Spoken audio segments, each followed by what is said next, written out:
ఓం శ్రీ మహాపతయే నమః. ఓం శ్రీ సాయి కృష్ణాయ నమః.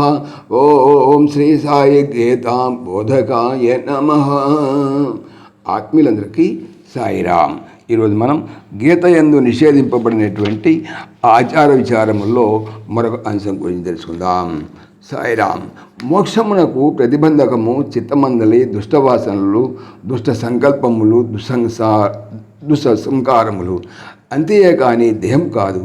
దేహము అమాయకమైనది. దాన్ని బాధించినచో మోక్షము చేకూరినని తలంచుట వెర్రి. పుట్టన కొట్టినచో పాము సాదు. జన్మాంతర హృదయమున బావుగా జితించి ఉన్నటువంటి కామక్రోధాదులు దేహ శోషణ మాత్రముచే ఎన్నటికి తొలగనేరవు. కాబట్టి మహనీయులు తమ చిత్తమునకు తమ ఇంద్రియములకు పుటము పెట్టి బావుగా తప్పింపజేసి సంయమును అభ్యసించి వాని అందలి రాగద్వేషాది కషాయమును మాలిన్యమును దూరీకృతము చేదురు. ఇది వాస్తవమైనటువంటి తపస్సు. రాగాదుల నిర్మూలకై చిత్తమును తప్పింపజేయుటయే తపస్సు కానీ దేహమును శోషింపజేయుట కాదు. దీని గురించి శ్రీకృష్ణ పరమాత్మ గీతలో 17వ అధ్యాయంలో చాలా హెచ్చరించారు. శాస్త్రమునందు విధించబడినటువంటి కార్యము ఎవరునూ చేరాదని మనకు గీత శాస్త్రం చెప్పి తెలుసుకున్నాం.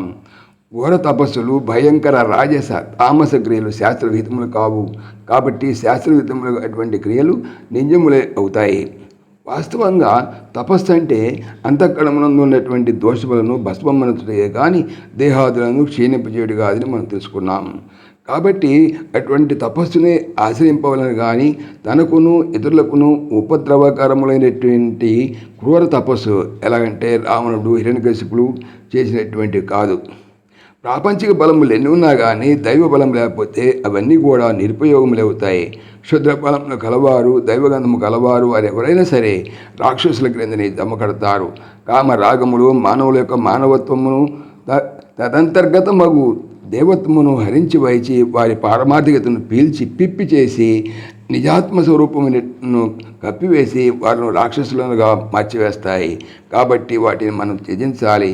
అసలు స్వభావాలకు కామమే బలము, రాగమే బలము, దైవీ సంపద గల వారికి భక్తియే బలము, జ్ఞానమే బలము.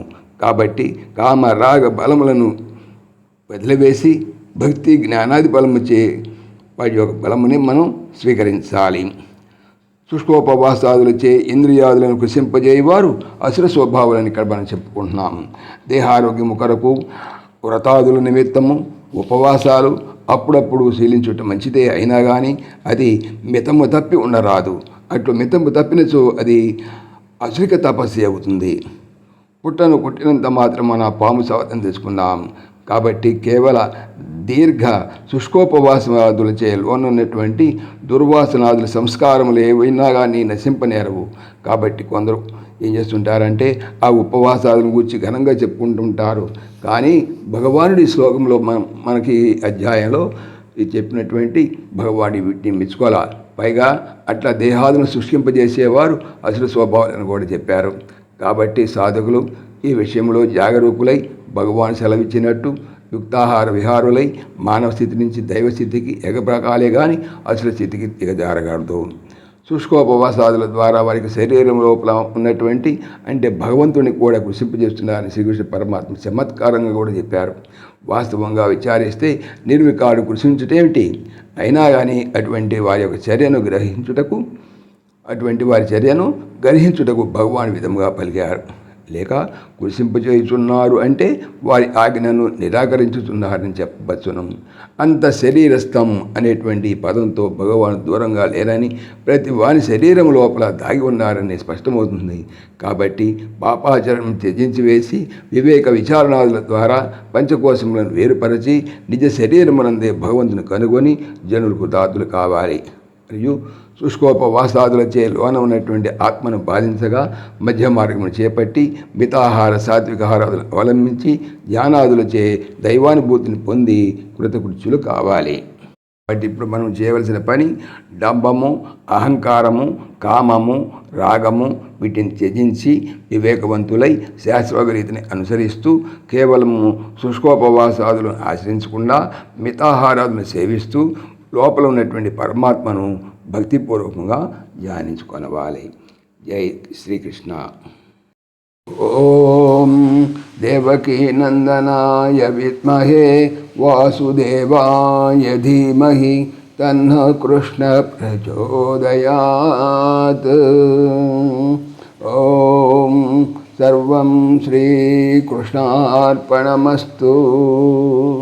జై శ్రీకృష్ణ, జై జై శ్రీకృష్ణ. ఆత్మీయులకు మనవి, శ్రీకృష్ణ పరమాత్మ ఈ ఛానల్తో పాటుగా అనంత మహిమల శ్రీ సత్యసాయి అనేటువంటి మరొక యూట్యూబ్ ఛానల్ చేయిస్తున్నారు. దీనికి సంబంధించిన లింకు డిస్క్రిప్షన్లో చూడవచ్చు. జై శ్రీకృష్ణ, జై జై శ్రీకృష్ణ.